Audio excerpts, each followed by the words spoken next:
সকল মানুষের সার্বিক কল্যাণে আল কোরআন বিরোধী সংবিধানের অধীন থেকে মুক্তি লাভের এবং আল কোরআনের আইন বিধান প্রতিষ্ঠার উপায় বিষয়ে আজকের এই বিশেষ আলোচনা সভা ও দোয়া মাহফিলে এ পর্যায়ে আমাদের সামনে অত্যন্ত গুরুত্বপূর্ণ বক্তব্য নিয়ে আসছেন আল্লাহর সার্বভৌমত্বের ভিত্তিতে তারই আইন বিধানের প্রতিনিধিত্বকারী নেতা ইসলামী সমাজের সম্মানিত আমির হযরত সৈয়দ হুমায়ুন কবির সাহেব। আমি সম্মানিত আমির সাহেবকে দেশ ও দুনিয়ার মানুষের কল্যাণের লক্ষ্যে জ্ঞান গর্ব আলোচনা পেশ করার জন্য বিশেষভাবে অনুরোধ করছি। আসসালামু আলাইকুম ওয়া রাহমাতুল্লাহ।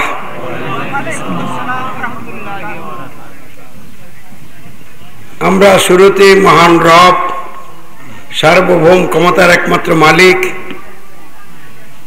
সারা জাহানের সৃষ্টিকর্তা আল্লাহ তাআলার শুকরিয়া আদায় করি, শুকরিয়া তান বলি আলহামদুলিল্লাহ।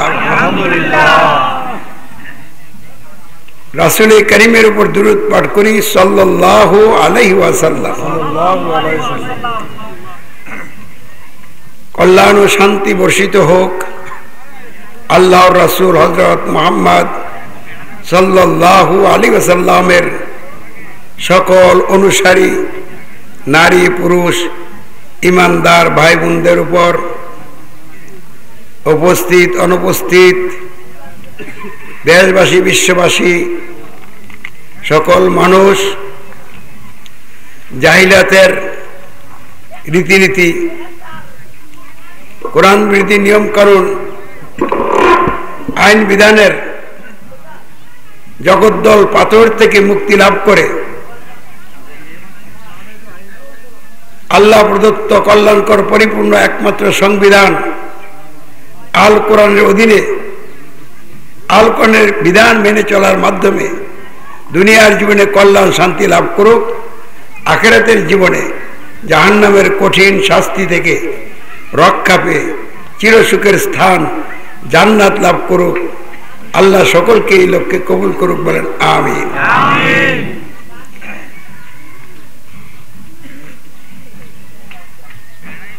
আমরা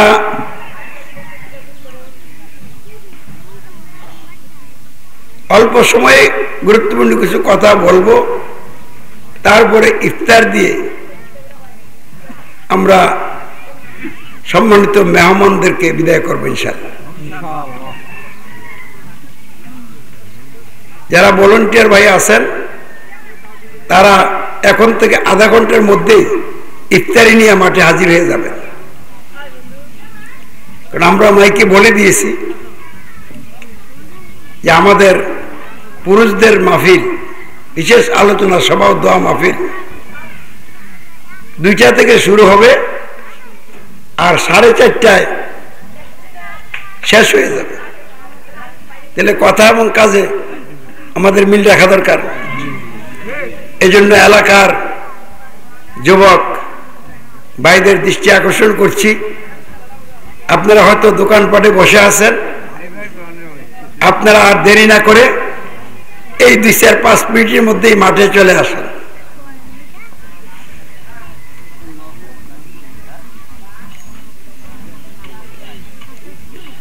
আসলে রমজান মাস অন্য সকল মাসের চেয়ে গুরুত্বপূর্ণ মাস। রমজানের গুরুত্ব অনেক অনেক বেশি, এ সম্পর্কে আপনারা অনেক জানেন, কারণ প্রত্যেক বছর রমজান আসলে রমজানের ফায়দা নিয়ে গুরুত্ব নিয়ে অনেক আলোচনা হয়। রমজান মাসে একটা ফরজ আদায় করলে অন্য মাসের 70টা ফরজের সমতুল্য সওয়াব হয়, বলেন আলহামদুলিল্লাহ। আলহামদুলিল্লাহ। রমজান মাসে একটা নফল ইবাদত করলে, নফল আমল করলে অন্য মাসের ফরজ আমলের সমতুল্য হয়। আলহামদুলিল্লাহ। এই রমজান মাসের প্রথম 10 দিন রহমতের পিরিয়ড। এখন আমরা কোন পিরিয়ডে আছি?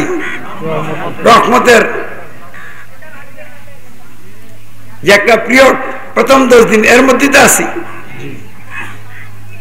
তারপরে মাঝখানের 10 দিন মাগফিরাতের সময়কাল, আর শেষের 10 দিন নাজাতের পিরিয়ড।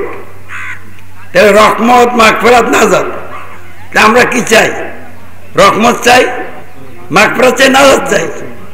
আমরা আল্লাহর রহমত পাইতে চাই, আল্লাহর ক্ষমা লাভ করতে চাই, আর জাহান্নাম থেকে রক্ষা পেয়ে জান্নাতে যেতে চাই। তাহলে পবিত্র রমজান মাস প্রত্যেক বছরই আসে, যায়, আবার এক বছর পরে ঘুরে আসে, যায়।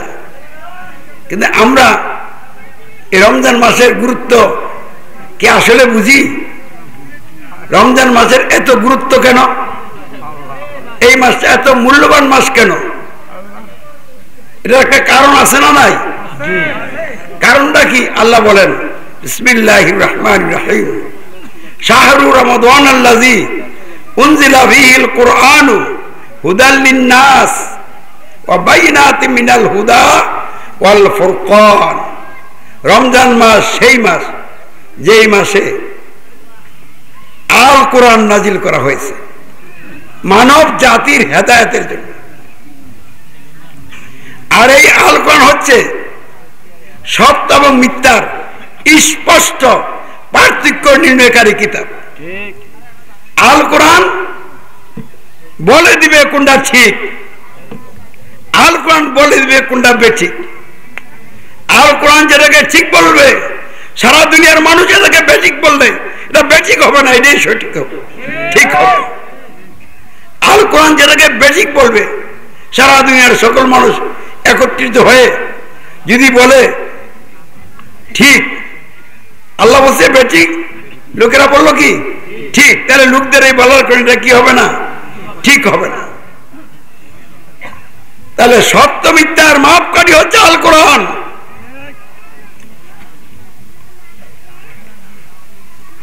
যখন মক্কা আরবদের সারা দুনিয়ার মানুষ জাহিরাতের অন্ধকারে নিমজ্জিত হয়েছিল, অশান্তির আগুনে জ্বলছিল, মানুষে মানুষে হিংসা বিদ্বেষে লিপ্ত হয়ে সংঘাত এবং সংঘর্ষ প্রতিনিয়ত করে চলছিল, প্রতিদিন মানুষের রক্ত ঝরছিল, নারীরা বিধবা হচ্ছিল, শিশু সন্তানরা এতিম হয়ে যাচ্ছিল,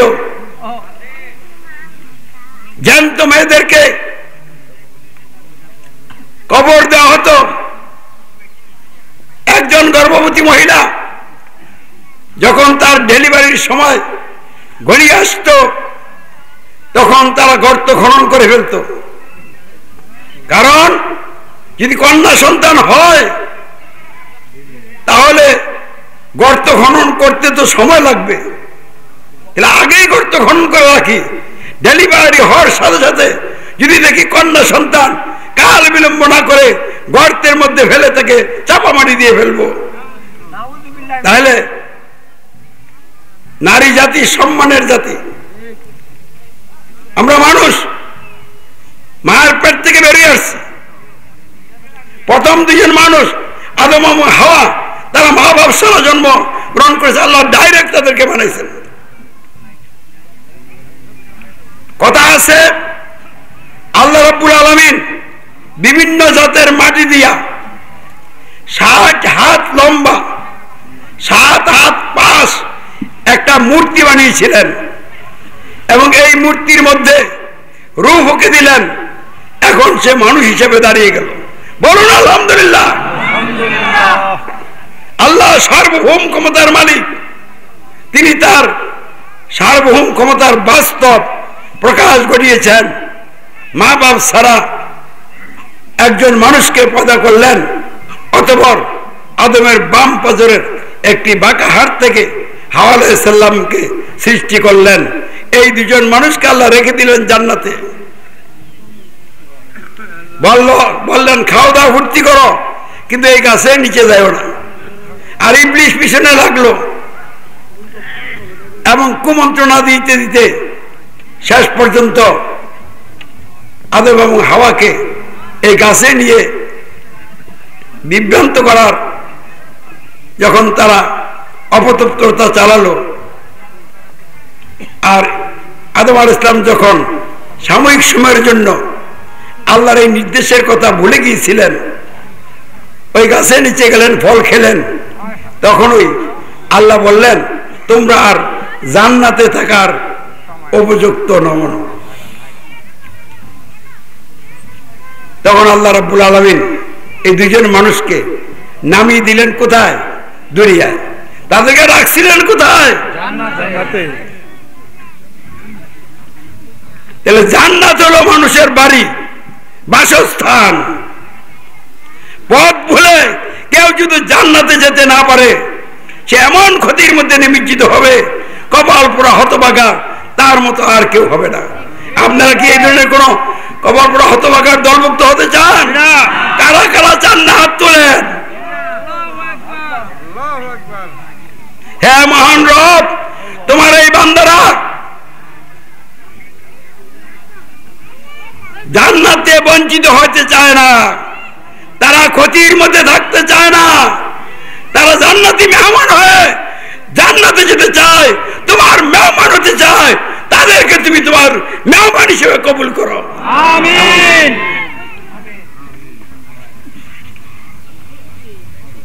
তারা এই যে জান্নাত থেকে আল্লাহ নামাই দিলেন, তারা শেষ পর্যন্ত দুজনে একত্রিত হইলেন।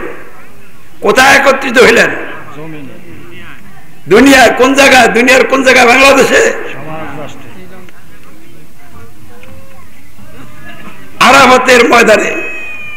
এই যে হাজিরা আরাফাতের ময়দানে সমাবেত হয় না, ওইখানে তারা দুজনে একত্রিত হলেন। দুজনের একটা সমাজ গঠিত হলো। দুজনের একটা কি হলো? সমাজ গঠিত হলো। এই সমাজের নাম হলো ইসলামী সমাজ।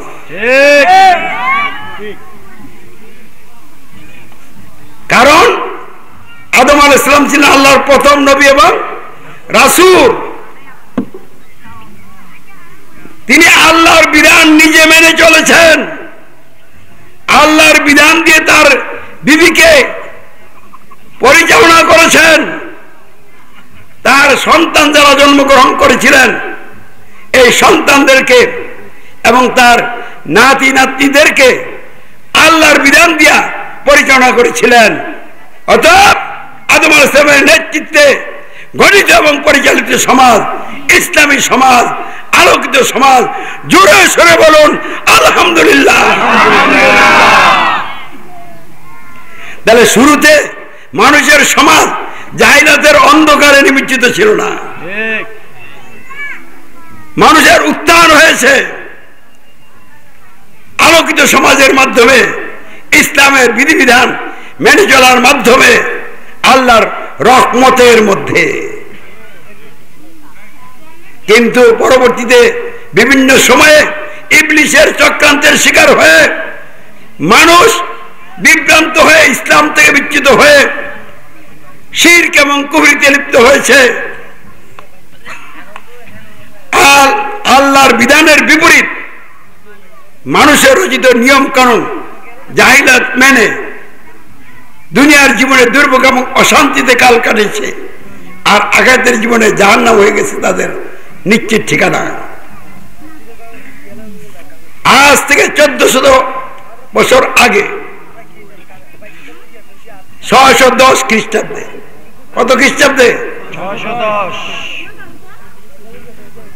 হযরত মুহাম্মদ সাল্লাল্লাহু আলাইহি ওয়াসাল্লাম পবিত্র রমজান মাসে হেরা পর্বতের গুহায় ষষ্ঠার দিনে মগ্ন ছিলেন। তিনি এর আগে 25 বছর সমাজের মানুষের বিপদ আপদে মানুষের কাছে ছিলেন। গরিব দুঃখী অনাহারী অর্ধাহারী লোকদেরকে খাবার দিতেন, তাদের বিপদে পাশে দাঁড়াইতেন। তিনি ভালো ভালো কাজ করতেন, যার কারণে সকল মানুষ একজোট হয়ে তাকে উপাধি দিলেন আল আমিন, আস-সাদিক, একমাত্র বিশ্বাসী, একমাত্র সত্যবাদী একজন লোক আছে, তার নাম হচ্ছে কি মুহাম্মদ সাল্লাল্লাহু আলাইহি ওয়াসাল্লাম।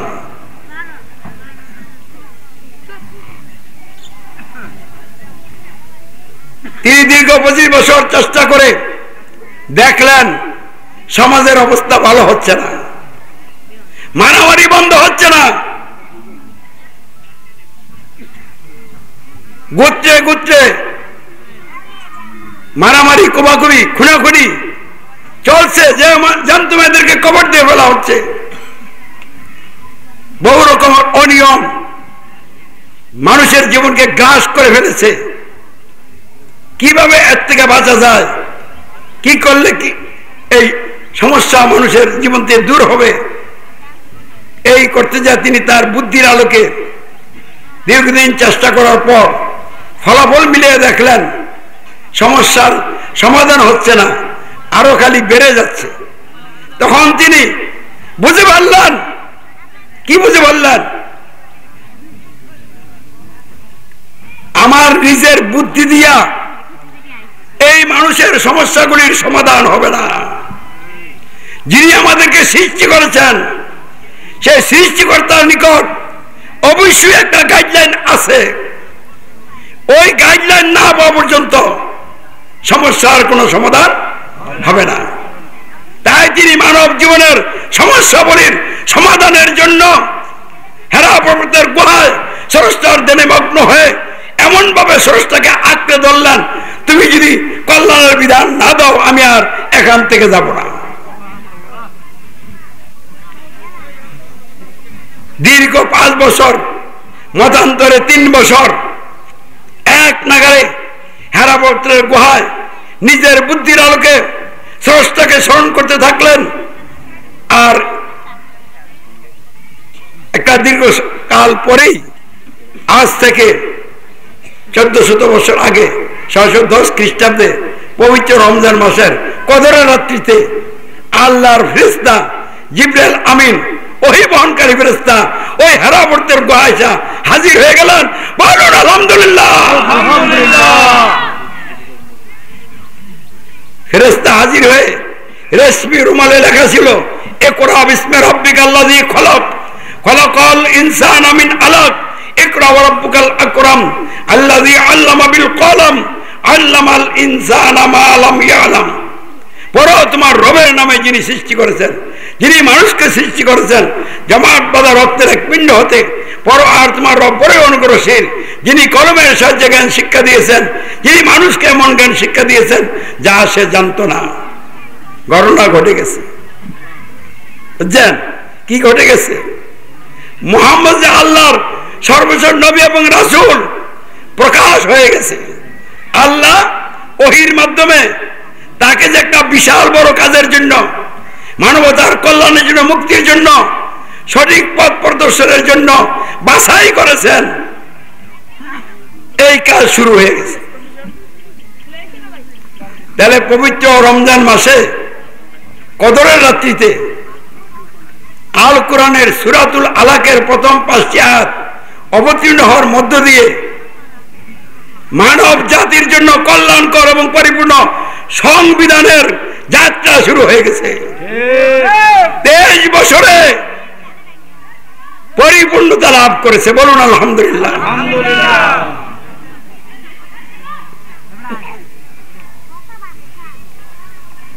তাহলে আল কোরআন নিজে বলছে, আল কোরআন বলছে মানে কে বলছে? আল্লাহ বলছেন। এই আল কোরআন হলো মানব জাতির জন্য সঠিক পথের দিক নির্দেশনা। এই কোরআন মানুষকে রাস্তা দেখাবে।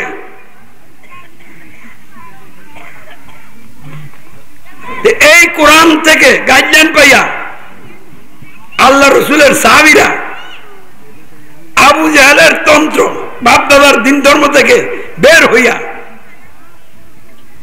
আল্লাহর বিধানের অধীনে বন্দী হইয়া আল্লাহর বিধানের ভিত্তিতে জীবন গঠন এবং পরিচালনা করেছেন। তাহলে আল কোরআন লোকদেরকে জাহিলাতের ভিতরে রাখলো, বার করে ইসলামের ভিতরে আনলো। সকলকে আনলো, যারা বের হইতে চাইল তাদেরকে আল্লাহ এই আল কোরআন বের করে আনলো। তাহলে আল কোরআন হলো এমন এক কিতাব, যে কিতাব মানুষকে প্রতিনিয়ত আহ্বান করছে, তোমরা জাহিলাত ত্যাগ করো, ইসলাম গ্রহণ করো। মানুষকে ক্ষমতার মালিক, আইন বিধানদাতা, শাসনকর্তা ত্যাগ করো, মান্য করো। সমাজ ও রাষ্ট্র সহ জীবনের সকল ক্ষেত্রে আল্লাহকে একমাত্র ক্ষমতার মালিক, আইন বিধানদাতা, নিরঙ্কুশ শাসনকর্তা গ্রহণ করো। রব্বুল আল্লাহ ঘোষণা করো, আল্লাহু আকবার ঘোষণা করো।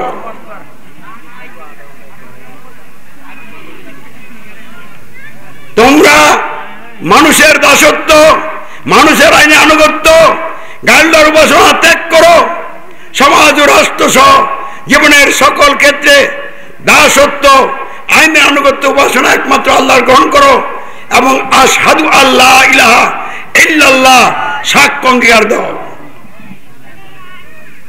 তোমরা মানুষের তৈরি আইন দিয়ে, বিধান দিয়ে, আল্লাহর বিধানের বিপরীত নিয়ম কানুন দিয়ে যারা সমাজ রাষ্ট্রের নেতা নেত্রী, সরকার, এদের আনুগত্য অনুকরণ ত্যাগ করো।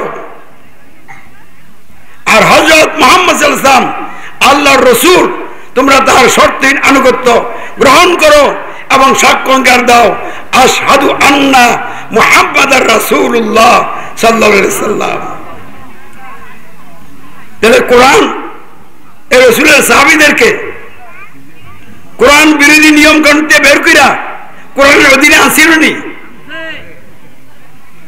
তাহলে যারা কোরআন বিরোধী নিয়ম কানুন থেকে বের হইয়া কোরআনের নিয়মের অধীনে আসছে, তারা আল কোরআনের নাজিলের যে উদ্দেশ্য, এই উদ্দেশ্যের মধ্যে মিলে গেছে।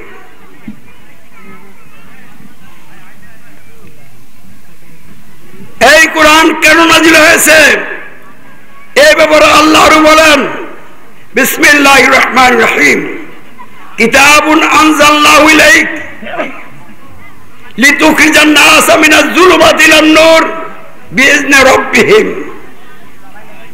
এই কিতাব আল কোরআন, হে মুহাম্মদ, আমি তোমার উপর নাজিল করেছি এই জন্য যে তুমি উহা দ্বারা লোকদেরকে অন্ধকার থেকে বের করে যেন আলোর মধ্যে নিয়ে আসতে পারো। তাহলে কোরআন দিয়ে আল্লাহ রাসূল লোকদেরকে অন্ধকার থেকে বের করে আলোর মধ্যে আনছিলেন কিনা? অন্ধকার কি?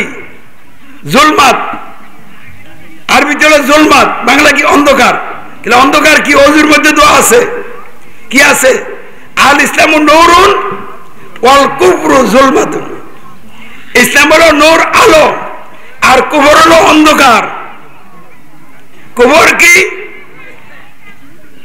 আল্লাহর সার্বভৌমত্ব, আইন বিধান, কর্তৃত্ব মেনে না নেওয়া, আল্লাহর দাসত্ব, তার আনুগত্য, তার উপাসনা না করা, আল্লাহর মনোনীত নেতার অনুসরণ অনুকরণ না করা, এগুলি কি? কুফর।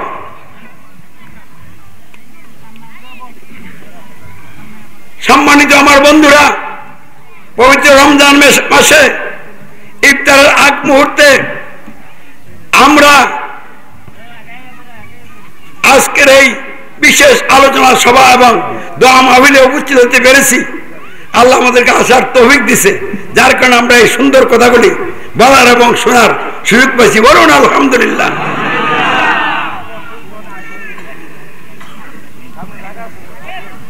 তাহলে আমরা কি বুঝলাম? এই কোরআন দিয়ে আল্লাহ রাসূল লোকদেরকে জাহিলাত থেকে বের কইরা, অন্তর থেকে বের করে আলোর মধ্যে আনছেন। তো তাহলে যারা কথা কলাম খুব বুঝতে হবে, মনোযোগ দিয়ে শুনতে হবে। তাহলে যারা মানবরচিত ব্যবস্থাতে বের হইয়া ইসলামের ভিতরে আসলো, অর্থাৎ আল কোরআন বিরোধী সংবিধান থেকে বের হইয়া আল কোরআনকে সংবিধান মেনে আল কোরআনের অধীনে আসলো, তারা কোরআন নাজিলের উদ্দেশ্যের মধ্যে প্রতিষ্ঠিত হইলনি। এবং এভাবে কোরআন বিরোধী সংবিধানের অধীন থেকে বের হইয়া আল কোরআন অধীনে আসার পরে তারা আবার এই কোরআন দিয়া যারা আল কোরআন বিরোধী সংবিধানের অধীনে বন্দী হয়ে রয়েছে তাদেরকে নিজের সমর্থক কুরবানি কইরা বুঝাইয়া দাওয়াত দিয়া আল কোরআনের অধীনে আনার জন্য কাজ করলো। তাহলে তারা কোরআন নাজিলের যে আরেকটা উদ্দেশ্য এটার উপরে প্রতিষ্ঠিত হলো কিনা? তারপরে এইভাবে কাজ করতে করতে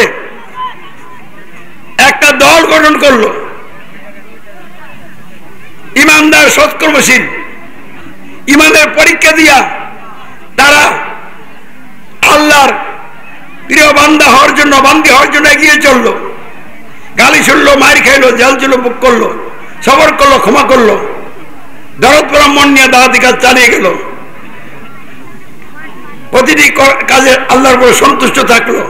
এভাবে চলতে চলতে ইমানের সর্বোচ্চ পরীক্ষা, চূড়ান্ত পরীক্ষা, ইমানের কারণে যখন হত্যা করার সিদ্ধান্ত করা হলো তখন ইমান ত্যাগ করলো না। ঠিক ওই মুহূর্তে আল্লাহ রাব্বুল আলামিন ইমানদারদেরকে বিজয় দিয়ে দিল। যেখানে যিনি ইসলাম প্রতিষ্ঠা করতে চান সেখানে যারা মানবোচিত ব্যবস্থা দিয়া, কোরআন বিরোধী সংবিধান দিয়া ক্ষমতা দখল করে আছে তাদেরকে সাইজ করে ক্ষমতাতে নামাই দিয়া ওই ইমানদারদেরকে যারা কোরআনকে সংবিধান হিসেবে গ্রহণ করছে, আল্লাহর বিধানকে সংবিধান হিসেবে গ্রহণ করছে, তাদেরকে রাষ্ট্রীয় নেতৃত্বে বসাই দিল। তাহলে ঘটনা কি ঘটলো? মানব রচিত কোরআন বিরোধী সংবিধান, আল্লাহর আইন বিধানের বিরোধী সংবিধান মূলোৎপাটিত হয়ে গেল। আর আল্লাহর বিধান গ্রহণকারীদের নেতৃত্বে আল্লাহর বিধান সমাজের রাষ্ট্রে প্রতিষ্ঠার জন্য রাস্তা খুলে গেল এবং পর্যায়ক্রমে প্রতিষ্ঠা হয়ে গেল।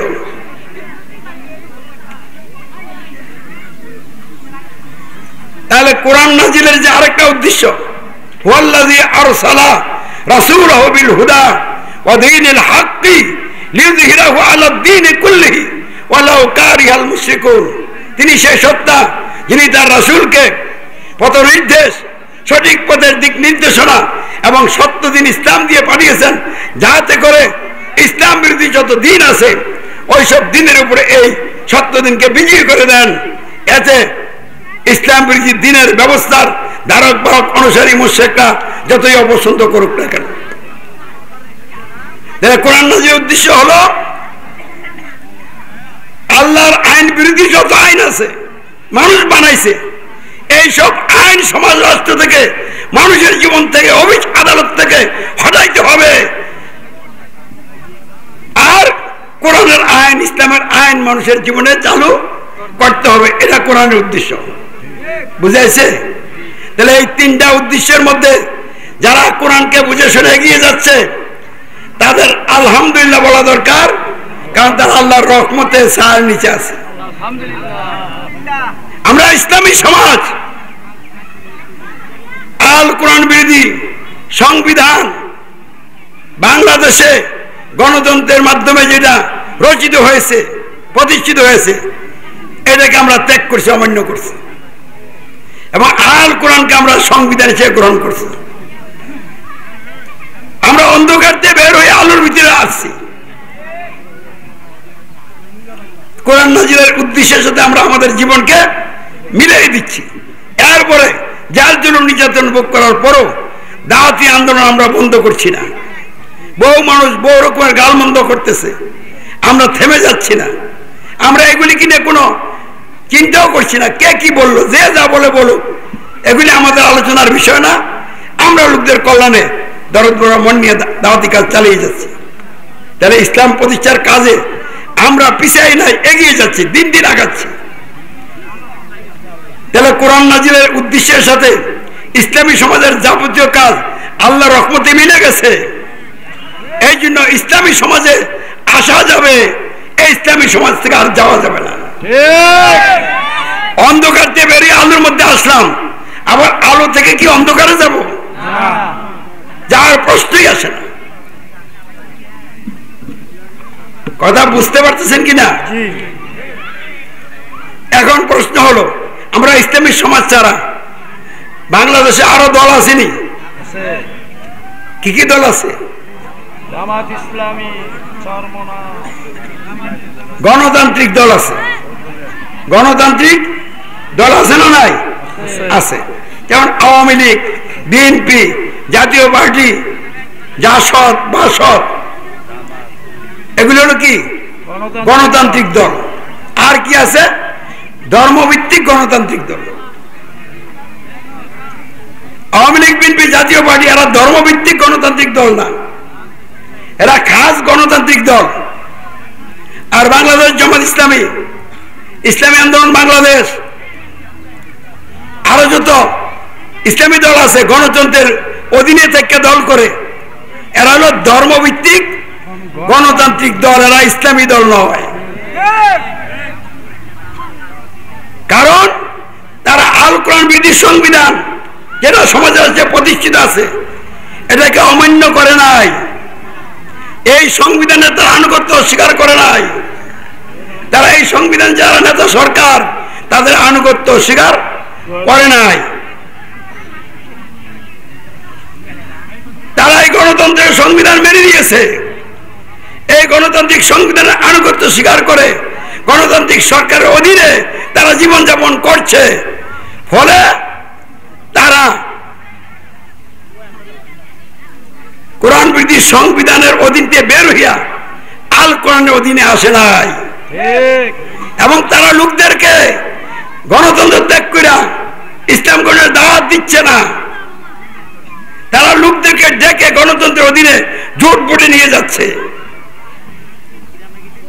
তাহলে কোরআন নাজিলের উদ্দেশ্যের সাথে মিলছে? তাহলে এই কাজ দিয়ে ইসলাম প্রতিষ্ঠা হবে?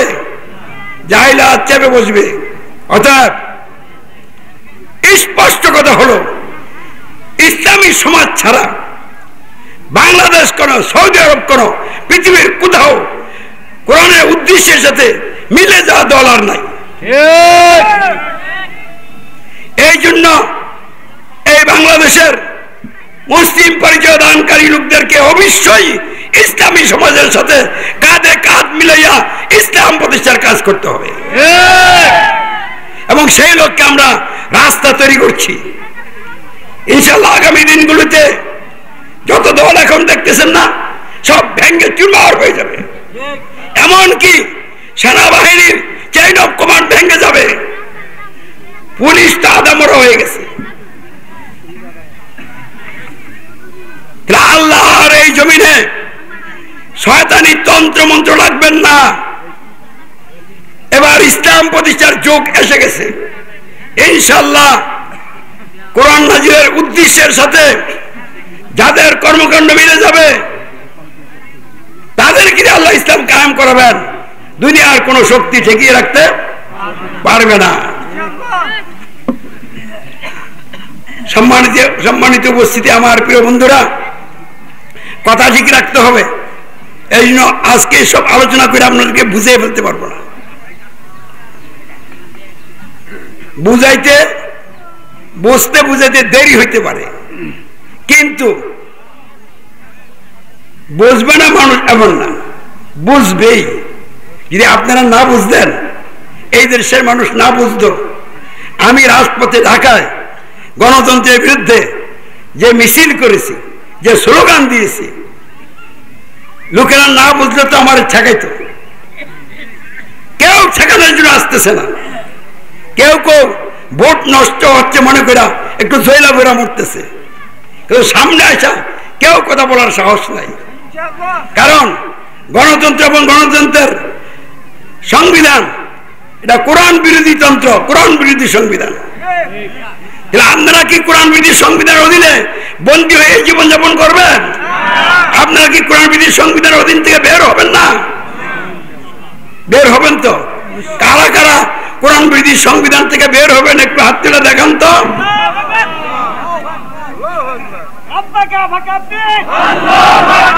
তাহলে তাহলে কোরআন বিরোধী সংবিধান থেকে আমরা বের হব, আল্লাহ আমাদেরকে বের করবেন। আমরা যদি বের হতে চাই, আল্লাহর দায়িত্ব হয়ে গেছে আমাদেরকে বের করা। যত কঠিনই হোক, যে জাহিলাতে করে ইসলামে আসতে চায়, আল্লাহ তাকে সাহায্য করে টেনে বের করে নিয়ে আসে। আর ঈমান আনতে পারলে আল্লাহ বলেন, আল্লাহু ওয়ালিউল্লাযিনা আমানু ইখরিজুহুম মিনাজ যুলুমাতি ইলান নূর। ঈমানদারদের ওলি, অভিভাবক, বন্ধু, সাহায্যকারী, পৃষ্ঠপোষক আল্লাহ। তিনি তাদেরকে অন্ধকার থেকে বের করে আলোর মধ্যে নিয়ে আসেন। তা আল্লাহ যদি চাই না বার করে, তাহলে কেউ কে আর অন্ধকারে রাখতে পারবে? পারে নাই। ইসলামী সমাজের নেতা কর্মীদেরকে ধরে রাখতে পারে না এই বিশ্ব জাহিলিয়া।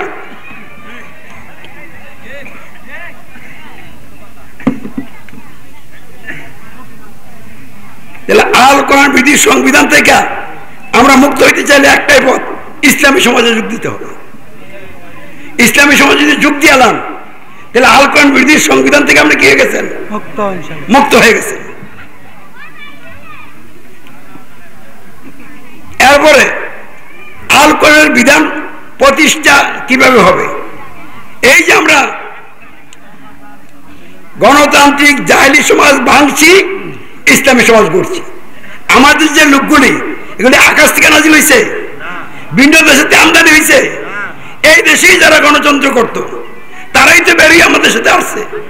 আমি নিজেও তো গণতন্ত্রের মধ্যে ছিলাম। তাহলে এখান থেকে বেরিয়ে আমরা একটা আলাদা সমাজ বানাইতেছি,